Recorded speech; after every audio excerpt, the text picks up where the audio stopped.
Welcome to the Charter Oak Chess Club's YouTube channel. In today's video, we're going to go over a basic endgame that every chess player needs to know. And this will really determine whether we're going to win or draw a game as white. So in many chess games, one side will get a pawn, normally due to a blunder, or maybe it's a gambit. And so we find ourselves a pawn down. In this position with white to move, it's a draw, but only if you play it outright. And when I see a lot of beginners play, it's very easy for them to, make a mistake and lose this type of game.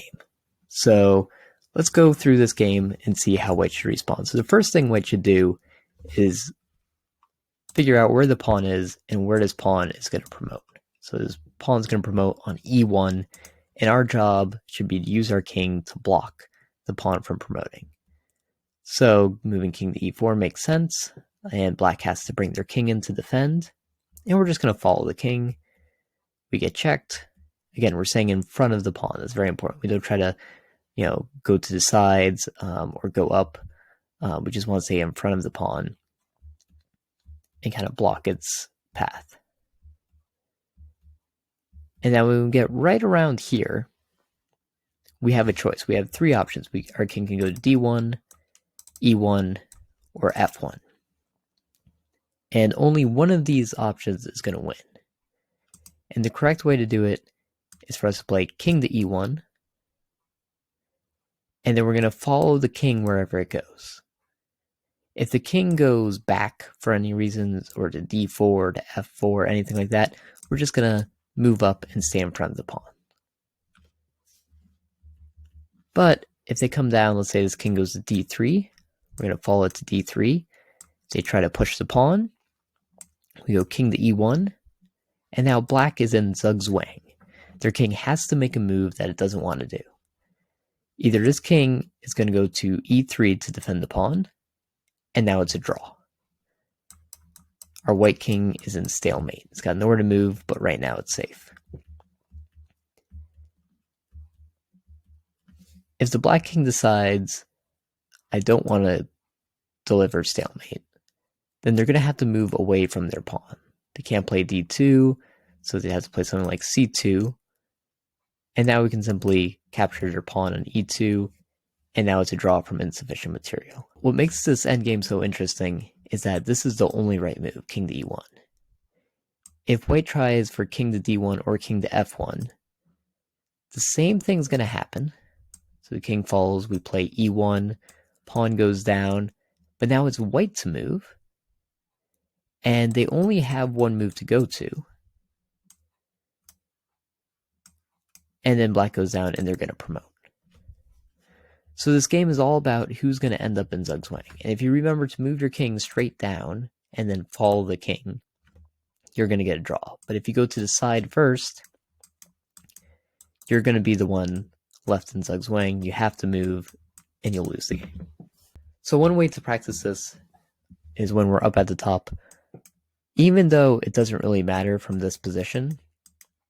So when we're here, it doesn't matter if we go sideways or down. Let's always make sure to go straight down, follow the king, stay in front of the pawn. Again, here, straight down, follow the king, stay in front of the pawn. And if they get tricky, remember, we're still going straight down. They're going to want to give us as many options to mess up as they can. And it'll either be threefold repetition, or again, we'll just stay in front of the pawn and make sure that it ends in a stalemate by going straight down and then following the king to either side. Now, it's important to note that we only are able to draw a game if our king can stay in front of our opponent's pawn. So in this position, if it's black to move, we won't be able to win the game, because what black can do is they can take their king and put it in front of their pawn and try to leave some space. And white can try their best to stay in front of the path of the pawn, but they're too far away, and right now there's a key move for black to play here, and that's king to g3, and the idea is, look how this king is guarding a path for the black pawn to promote. So if we take our king here and we move up. We're going to get checked here, and again, the king goes down, and this is game over. No matter what we do, black's going to promote and get the queen. If we go back, let's say we try something new, king goes here, we say, well, I'm going to go king to f1. Now the king can go to f3. We can pick our side, doesn't really matter. And again, they're going to secure that path for the pawn and block the king from guarding the squares. So whether you're trying to win the game here as black by playing the correct move, king to f4, or if you're playing as white and black messes up and allows us to now draw the game, it's very important to know this endgame because it can really be the difference between a half point or losing a full point in a tournament.